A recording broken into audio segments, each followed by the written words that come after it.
झलक lifestyle family को नमस्कार। Hello everyone. आज हम चर्चा करने वाले हैं कि राहु ग्रह को हम कैसे जानें कि क्या परेशानी आ रही है या क्यों आ रही है।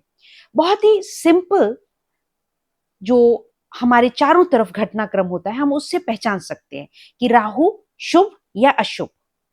आइए सबसे पहले बात करते हैं बाथरूम, टॉयलेट। जो हमारा बाथरूम है वह राहु का स्थान है। बहुत बार ऐसा होता है कि हमारे पास लोग आते हैं, कहते हैं कि जी, जब हम उनसे पूछते हैं कि क्या आपके बाथरूम में स्मेल आती है, वो कहते हैं जी हमारा बाथरूम तो बहुत साफ सुथरा रहता है, टाइलें भी हैं बिल्कुल साफ चमकती हुई रहती हैं, लेकिन फिर भी स्मेल आती है। लगता है कि हमारे जो पड़ोस में जो फ्लैट है वहां से स्मेल आती है। ऐसा नहीं है दोस्तों, क्योंकि जब हम पत्री में देखते हैं तो हमें पता होता है पत्री देख करके कि इनके घर में राहु दूषित हो रहा है, राहु अशुभ है।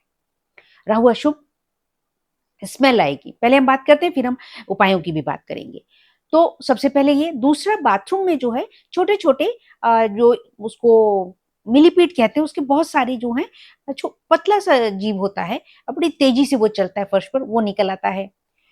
कान खजूरा टाइप कुछ निकल आता है, कॉकरोचेस आ जाते हैं, इस तरह के जो हैं। और कुछ नहीं तो फ्रॉगी आ गया, जहाँ पे वॉश बेसिन लगा हुआ है, सिंक लगा हुआ है, तो वॉश बेसिन के नीचे से जो है पाइप के थ्रू जो है फ्रॉग आ गए। इस तरह के कोई ना कोई जीव जंतु जो है आते हैं, तो वह भी बताता है कि राहु अशुभ हो रहा है। घर में, परिवार में, फैमिली मेंबर, किसी फैमिली मेंबर का जो है राहु अशुभ है, यह उसकी निशानी है।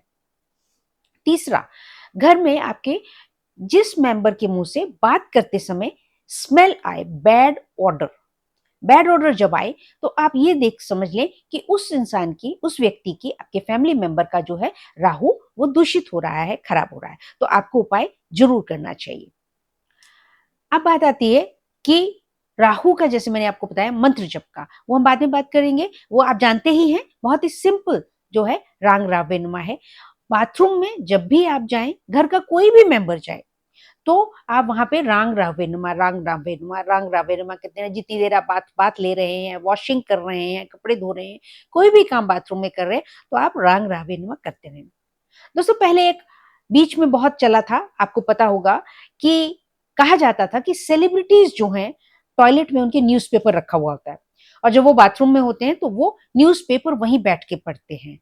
दोस्तों, ये क्या था? ये शुभ राहु की एक पहचान है। क्या है? जब आप बाथरूम में या टॉयलेट में बैठे हैं, राहु क्या है? राहु ओनली हेड है, थॉट प्रोसेस। तो कहते हैं कि वहां बैठ करके जब कोई इंसान न्यूज़पेपर पढ़ता या कोई विचार करता, सोचता है, तो वह फलीभूत होता है, क्योंकि राहु का काम है थिंकिंग करना। तो बाथरूम में सिर्फ आपको लक्ष्मी जी से रिलेटेड या धन से रिलेटेड इस तरह का अगर कोई भी जो आपके जीवन का हिस्सा है, उसके बारे में वहां पे हम विचार नहीं करेंगे। हाँ, काम क्या करना है, आज कहाँ जाना है, किससे मिलना है, आप उस तरह का जो मन में विचार है, वो आप बाथरूम में रहते हुए, नहाते हुए, इस तरह से कपड़े वॉशिंग करते हुए आप यह सोच सकते हैं, तो उसकी शुभता प्राप्त होती है। अब दोस्तों, बात आती है कि उपाय क्या करें अगर हमारे घर में किसी व्यक्ति का राहु खराब हो रहा है या बाथरूम में से बहुत स्मेल आती है। तब आपको क्या करना है? आपको अपने घर के बाथरूम की जो साउथ डायरेक्शन की वॉल है, वहां पर आप एक स्क्वायर, है ना, जब जैसे 3 बाई 3, 3 इंच बाई 3 इंच ले लें, 6 इंच बाई 6 इंच ले लें, या इसी तरह से छोटा सा 6 इंच बाई 6 इंच भी बहुत है, इतना बड़ा आप एक संगमरमर का पीस लेकर के उसको साउथ वॉल के ऊपर जो है आप सीमेंट से उसको लगवा दें। ये एक बहुत ही सुंदर रेमेडी है दोस्तों, राहु की शुभता प्राप्त करने के लिए। और साथ में अगर हो सकता है कि आपका जो टॉयलेट है, जो टॉयलेट का जो फ्लश सिस्टम है, वह आपका गलत डायरेक्शन में हो। जैसे बाथरूम आपका सही डायरेक्शन में, लेकिन वहां पे जो आपका फ्लश है वो भी आप चेक करें कि क्या जब आप सीट पे बैठ रहे हैं तो आपका चेहरा किधर को हो रहा है। आपका जो बैक है वह साउथ डायरेक्शन में होना चाहिए या आपकी वेस्ट डायरेक्शन में होना चाहिए जब आप टॉयलेट सीट पर बैठ रहे हैं। तो मतलब आपका फेस जो है वह आइदर ईस्ट फेसिंग और नॉर्थ फेसिंग होना चाहिए।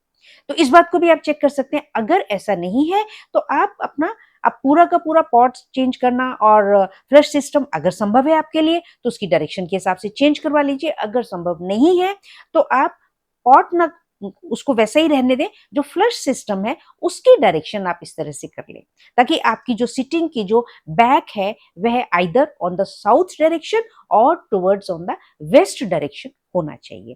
तो इस प्रकार से दोस्तों जो राहु है वो हमारी जीवन में हम देख सकते हैं कि किस तरह से इफेक्ट करता है और हम उसे जान सकते हैं बड़े आसान तरीके से।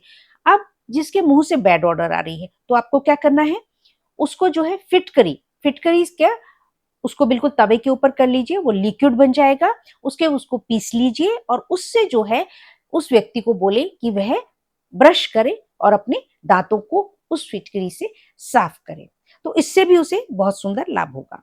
और जो लिवर है, उस व्यक्ति का जो लिवर है उस लिवर का टेस्ट करवाएं, एलएफटी करवाएं, लिवर प्रोफाइल टेस्ट करवाएं और देखें तो उस व्यक्ति का लिवर भी खराब हो सकता है या किसी भी तरह की परेशानी हो सकती है, तो उसको भी चेक आप करवा लें अगर व्यक्ति के मुंह से स्मेल आती है तो। अब बात रही, एक और उपाय बताते हैं कि अगर किसी का घर में राहु या तो गोचर में या वैसे ही जैसे कि चंद्र राहु है या सूर्य राहु है इस तरह से, या सूर्य के साथ में केतु के हम फिर बात करेंगे, आज सिर्फ हम राहु की ही बातें करेंगे। अगर चंद्र राहु है, सूर्य राहु है, मंगल राहु है, इस तरह का कॉम्बिनेशन आपके परिवार के किसी भी सदस्य का है तो दोस्तों उसके लिए मैंने पहले हाथी वाली, एलिफेंट वाली एक रेमेडी बताई हुई है। आप उस रेमेडी को कर सकते हैं कि हाथी को क्या क्या खिलाना है, कैसे खिलाना है। यहाँ पे मैं बात करने वाली हूँ एक और रेमेडी कि आपने गाय को जो है आपने हरी जो पत्ते होते हैं जैसे कि साग हो गया और बहुत तरह के, चौलाई का साग है, बहुत तरह की जो पत्ते वाली सब्जियां हैं वह आप खिलाएं और साथ में जो पत्ते वाली मूली होती है वह बहुत ही खूबसूरत उपाय है दोस्तों। तो गायों को गौशाला में आप जाकर के वहां पे दे दें दोस्तों। इसमें देखिए कम से कम ये होता है, या तो आप 1.25 किलो ले लें या फिर आप जो है 12 नंबर में मूलियां ले लें और देखिए कि पत्ते साफ हों, जो पत्ते उसमें खराब हैं, खाए हुए हैं, छेद लगे हुए हैं या पीले हो चुके हैं तो उन पत्तों को आप हटा दें। और जब भी कोई भी चीज दोस्तों, जब आप गौशाला में जाते हैं देने के लिए, गायों को अर्पित करने के लिए, तो आप उसको घर से ही साफ करके वॉश करके ही लेकर के जाएं। दूसरी बात दोस्तों, जब गौशाला में आप वहां जाकर के राहु का मंत्र जब आप गौशाला में कर सकते हैं, जैसे मैंने केतु के लिए आपको बताया था कि जब आप जा रहे हैं मंदिर, किसी भी धर्म स्थान की तरफ जा रहे हैं अपने घर से, तो जाते जाते आप केतु का मंत्र जप करते जाइए। यहाँ पे जब भी आप गौशाला में जा रहे हैं तो गौशाला में आप राहु के मंत्र जप करते रहें, तो उससे आपको बहुत सुंदर फायदा होगा। और दोस्तों कमेंट जरूर किया करें और वीडियो को लाइक करें, सब्सक्राइब करें, शेयर करें। Thank you very much, love you all.